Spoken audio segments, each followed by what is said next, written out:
बहन जी नमस्कार। नमस्कार जी। क्या नाम है जी आपका? मेरा नाम कुमारी भारती डांगे है। कहाँ से आए हैं आप? ग्राम टेमुरनी, तहसील आठनेर, जिला बैतूल, एमपी से। संत रामपाल जी महाराज से नाम दीक्षा कब लिया आपने? बंदी छोड़ सदगुरु रामपाल जी महाराज जी से नाम दीक्षा मैंने 15 नवंबर सन 2013 में ली। क्यों लिया आपने संत रामपाल जी महाराज से नाम दीक्षा? बंदी छोड़ सदगुरु रामपाल जी महाराज जी से नाम दीक्षा लेने से पहले हम सभी देवी देवताओं की पूजा करते थे और सभी देवी देवताओं की पूजा करने के साथ साथ जय गुरुदेव पंथ से जुड़े थे। तो जय गुरुदेव पंथ से जुड़े थे तो एक दिन मतलब मेरी बुआ है, उनके घर से ज्ञान गंगा पुस्तक आई और उस ज्ञान गंगा पुस्तक को मेरे पापा जी ने पढ़ा और मेरे पापा जी से हमेशा सवाल करते रहते। जय गुरुदेव पंथ में जुड़ने के कारण हमको सिर्फ इतना ज्ञान था कि भाई जय गुरुदेव की यदि साधना उनके अनुसार हम साधना करते हैं तो सतलोक जाते हैं। तो लेकिन उस सतलोक की सही जानकारी हमको बिल्कुल नहीं थी। वो सिर्फ इतना बताते थे कि सतलोक में सत्पुरुष हैं और हमें उनके पास साधना करके जाना है। लेकिन ये कुछ पता नहीं था कि वहाँ पर यहाँ पर जैसी सृष्टि है वैसी वहाँ पर भी सृष्टि है और भगवान कैसा दिखता है, इस टाइप की कोई भी जानकारी वो नहीं देते थे। और मैं मेरे पापा जी से हमेशा पूछते रहती थी कि भगवान कैसे दिखते हैं और कैसे है। और जय गुरुदेव पंथ में जब जुड़े थे हम तो वहाँ बोलते थे कि सत्पुरुष अनामी लोक में अनामी पुरुष के रूप में रहते हैं, अलग लोक में अलग पुरुष के रूप। आप एक बात बताइए, जो भी बातें आप बता रहे हैं, सतलोक के बारे में आपको नहीं पता था, सतपुरुष के बारे में आपको नहीं पता था, अनामी लोक के बारे में आपको नहीं पता था, आपने इन सभी बातों का निर्णय कैसे लिया कि कौन सही है और कौन गलत? कहाँ से निर्णय लिया आपने? जब ज्ञान गंगा पुस्तक हमारे घर पर आई तो मेरे पापा जी ने बरसात के टाइम में उस ज्ञान गंगा पुस्तक को पढ़ना चालू किया। आप एक और बात बताइए यहाँ पे कि जितने भी संत रामपाल जी महाराज के अनुयायी हैं वो ज्ञान गंगा पुस्तक का हवाला देते हैं। हम आपसे ये पूछना चाहते हैं कि आखिर ज्ञान गंगा पुस्तक को इतना ऑथेंटिक कैसे माना जाता है? क्यों हर बात जो ज्ञान गंगा पुस्तक में लिखी होती है उसको ही सच माना जाता है? क्योंकि ज्ञान गंगा पुस्तक में जो कुछ भी लिखा है वो ऐसे ही किसी ने भी बोल दिया और ऐसे ही नहीं लिख दिया गया है। जो भी ज्ञान गंगा पुस्तक में लिखा है तो ये जो हम बोलते हैं कि भाई हम हिंदू धर्म से बिलोंग करते हैं, कोई बोलता है कि हम मुस्लिम धर्म से बिलोंग करते हैं, तो ये जितने भी धर्म हैं तो ये सभी धर्मों का कोई ना कोई आधार है और इनका आधार इनके सदग्रंथ है। तो सभी धर्म के जितने भी सदग्रंथ हैं उन सभी सदग्रंथों का उसमें प्रूफ है, ना कि किसी की कही सुनी बातें लिखी है।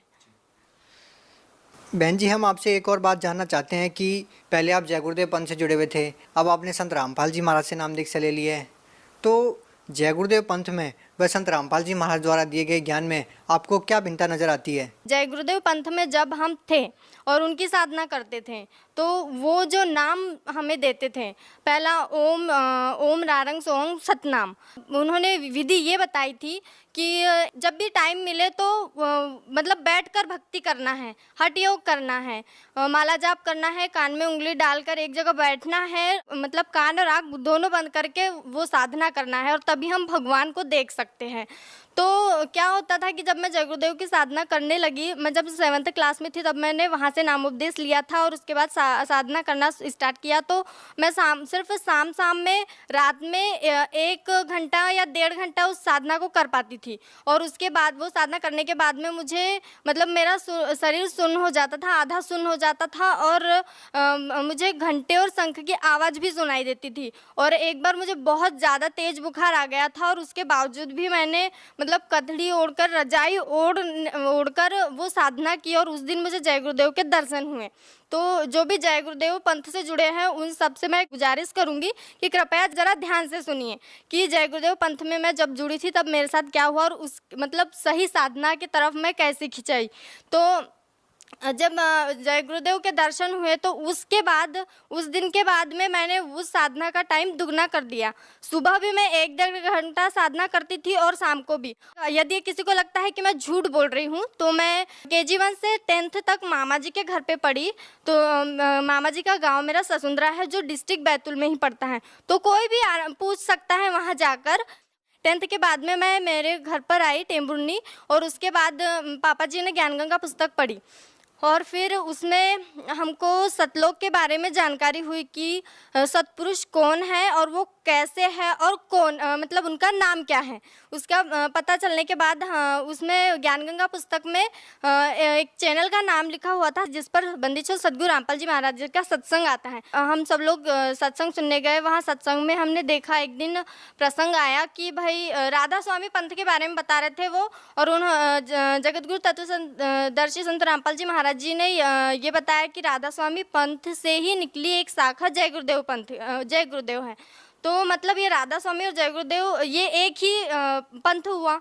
तो उसमें उन्होंने एक बुक खोली और वो एक तुलसीदास हाथरस वाले की थी जिसको घट रामायण बोलते हैं। तो उसमें लिखा था कि पांचों नाम काल के जानो और तब दानी मन शंका आनो, उसमें ऐसा लिखा था। तो हम ये बात हमारे को सबसे ज़्यादा खटकी कि जब ये खुद ही इस बात की गवाही दे रहा है, इस पंथ की जो मेन बुक है वो इस बात की खुद गवाही दे रहे हैं कि हम जो नाम जाप कर रहे हैं वो काल के हैं। मतलब कि हम सतलोक वतलोक तो फिर कहीं से कोई गारंटी नहीं है कि भाई हम सतलोक जाएंगे, जब इसमें पहले ही लिखा है कि ये जब ये नाम से जाप करने से हम काल के मुंह में जाएंगे। सीधा ही लिखा है ना कि भाई काल के नाम दिए गए हैं ये। तो फिर हमने सत्संग धीरे धीरे सत्संग सुना, हमको ज्ञान हुआ कि वास्तव में सतलोक क्या है, परमेश्वर क्या है। फिर उसके बाद में हम बंदी छोड़ सद्गुरु रामपाल जी महाराज जी से नाम उपदेश लेने गए, उनसे नाम उपदेश लिया। आप एक बात बताइए कि मानव जीवन में गुरु का बनाना बहुत ज़रूरी होता है, जो कि आपने बनाया जय गुरुदेव जी को।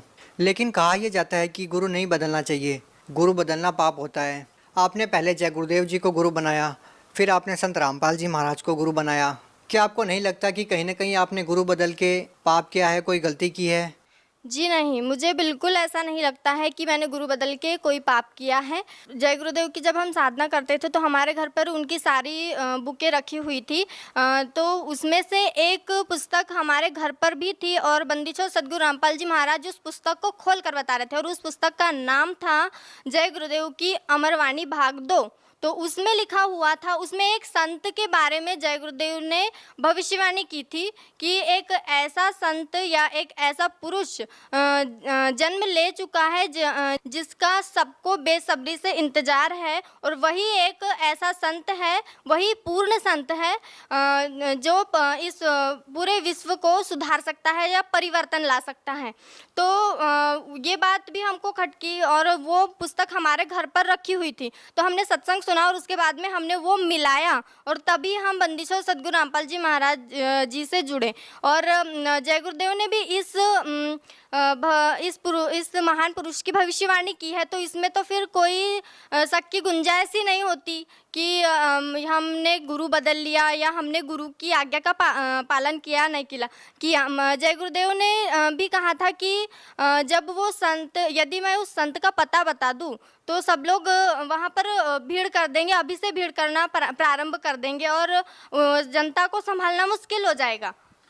यहाँ पे हम आपसे एक और बात जानना चाहते हैं कि आपने जय गुरुदेव जी से नाम दीक्षा लेने के बाद संत रामपाल जी महाराज से नाम दीक्षा ली। ये तो रही आध्यात्मिक मार्ग की बात। लोग भक्ति इसलिए करते हैं कि उनको शारीरिक लाभ भी हो, मानसिक लाभ हो, आर्थिक लाभ हो।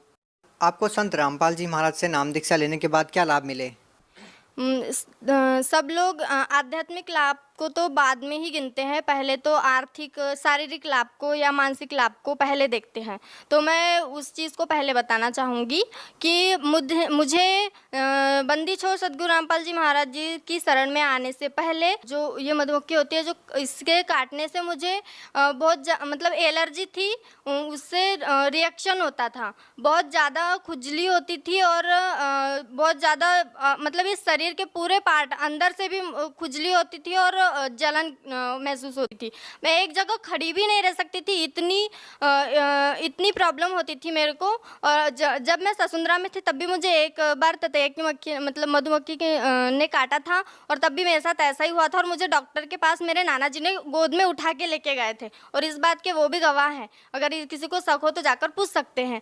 और अब रही बात बंदी छोड़ सद्गुरु रामपाल जी महाराज जी के शरण में आने के बाद की, तो मुझे बंदी छोड़ सद्गुरु रामपाल जी महाराज जी के शरण में आने के बाद मुझे एक बार ततैया की मक्खी ने काटा और उसका रिएक्शन भी हुआ। और फिर जो बंदी छोड़ सद्गुरु रामपाल जी महाराज जी चरणामृत और प्रसादी देते हैं वो मैंने खाई तो एकदम तुरंत ही असर हुआ उसका, मैं एकदम ठीक हो गई। जबकि उनसे नाम उपदेश लेने से पहले जब तक मैं गोली दवाई नहीं लेती थी, मुझे इंजेक्शन नहीं लगते थे, तब तक मुझे आराम नहीं होता था। और आर्थिक स्थिति अच्छी हो गई, बहुत अच्छी हो गई। हमने कभी सपने में भी नहीं सोचा था कि हमारा घर बनेगा, तो परमात्मा की दया से हमारा बहुत अच्छा घर बन चुका है, गांव में सबसे अच्छा घर है। और बंदी छोड़ सद्गुरु रामपाल जी महाराज जी की शरण में आने से पहले मेरे पापा जी नशा करते थे, तंबाकू गुटखा बहुत ज़्यादा सेवन करते थे और उसकी वजह से मेरे पापा जी के दांत टूट गए हैं सामने के। तो अब खाना खाने में प्रॉब्लम होती है।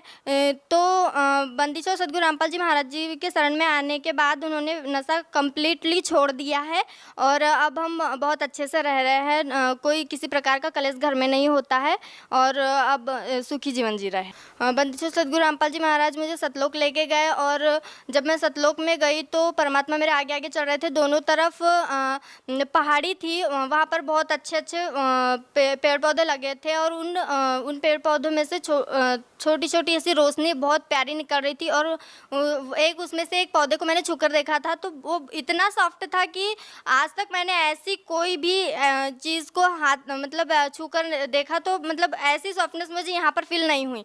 तो बंदी छोड़ सद्गुरु रामपाल जी महाराज मेरे सामने चल रहे थे और मैं उनके पीछे जा रही थी। पानी के ऊपर से चल रहे थे हम लोग और फिर परमात्मा बंदी छोड़ सद्गुरु रामपाल जी महाराज जी ने मुझे कबीर साहिब जी के सिंहासन के पास ले गए और वहाँ पर बंदी छोड़ सद्गुरु रामपाल जी महाराज जी कबीर साहिब के सिंहासन के साइड में खड़े हो गए और मैं उनके सामने कबीर साहिब के सामने खड़ी थी। तो क्या हुआ, देखते ही देखते क्या हुआ कि बंदी छोड़ सद्गुरु रामपाल जी महाराज कबीर साहिब के शरीर में समा गए और फिर अकेले कबीर परमात्मा रह गए। फिर कबीर परमात्मा का शरीर बंदी छोड़ सद्गुरु रामपाल जी महाराज जी के रूप में चेंज हो गया। फिर बंदी छोड़ सद्गुरु रामपाल जी महाराज जी कबीर साहिब के रूप में चेंज हो गए। फिर तब मुझे वहाँ पर समझ आया कि जो बंदी छोड़ सद्गुरु रामपाल जी महाराज जी हमारे बीच यहाँ धरती पर रह रहे हैं, यही खुद कबीर परमात्मा है और यही भगवान है जिसे मैं बचपन से तलाश रही थी। तो मैं जय गुरुदेव पंथ से जितने भी लोग जुड़े हैं और वो बैठकर साधना कर रहे हैं और अपना समय बर्बाद कर रहे हैं और अपना शरीर गला रहे हैं, तो मैं उन सबसे प्रार्थना करना चाहूँगी कि आप एक बार बंदी छोड़ सद्गुरु रामपाल जी महाराज जी की शरण में आए और जिस सत्पुरुष की, जिस परमात्मा को देखने के लिए, उनसे मिलने के लिए आप तरस रहे हैं, वो बंदी छोड़ सद्गुरु रामपाल जी महाराज जी धरती पर आ चुके हैं। परमात्मा कबीर साहब आ चुके हैं और वो आपके लिए पलके बिछाए खड़े हैं। आप भगत समाज को क्या संदेश देना चाहेंगी? आप एक महिला होने के नाते उन महिलाओं को क्या कहना चाहेंगे? उन लड़कियों को क्या कहना चाहेंगे जो अपने पिताजी, अपने पति के नशे को लेकर बहुत परेशान रहते हैं? उन लोगों को क्या कहना चाहेंगे? मैं उन सभी माताओं बहनों को प्रार्थना करना चाहती हूँ कि यदि आप अपने पापा जी का या भाई का नशा छुड़वाना चाहते हैं तो आप बंदी छोड़ सद्गुरु रामपाल जी महाराज जी जो ज्ञान बताते हैं चैनल पर सत्संग आता है, तो आप उनका ये सत्संग सुनकर देखें और आपके घर पे जो भी धार्मिक सदग्रंथ रखे हुए, चाहे वो हिंदू धर्म के हो, चाहे मुस्लिम धर्म के हो, चाहे अन्य किसी भी धर्म के हो, बंदी छोड़ सद्गुरु रामपाल जी महाराज जी सभी धर्मों के सदग्रंथों को खोल कर दिखाते हैं। ऐसा नहीं कि भाई उन्होंने बोल दिया कि हमने सुन लिया बस यही तक ख़त्म नहीं हो जाती उनकी बात, वो खुद खोल के दिखाते हैं और आप उन सदग्रंथों को अपने घर पर मिला सकते हैं यदि आपको किसी भी प्रकार का डाउट है तो। मतलब आज तो ऐसा समाज हो गया है कि बहनें भी नशा करने लग गई हैं, भाइयों की तो बात ही छोड़ो। तो यदि कोई आप खुद नशा छोड़ना चाहते हैं या किसी का छुड़वाना चाहते हैं तो आप बंदी छोड़ सद्गुरु रामपाल जी महाराज जी का सत्संग देखिए, तब आपको ज्ञान होगा कि ये नशा कैसे छूटता है और कौन छुड़वा सकता है। तो आप बंदी छोड़ सद्गुरु रामपाल जी महाराज का सत्संग सुनकर, ज्ञान समझकर उनकी शरण ग्रहण कीजिए, भक्ति कीजिए, तभी इन सभी दुखों से आपको छुटकारा मिल सकता है। बहुत बहुत धन्यवाद। हाँ जी, सच्चा है।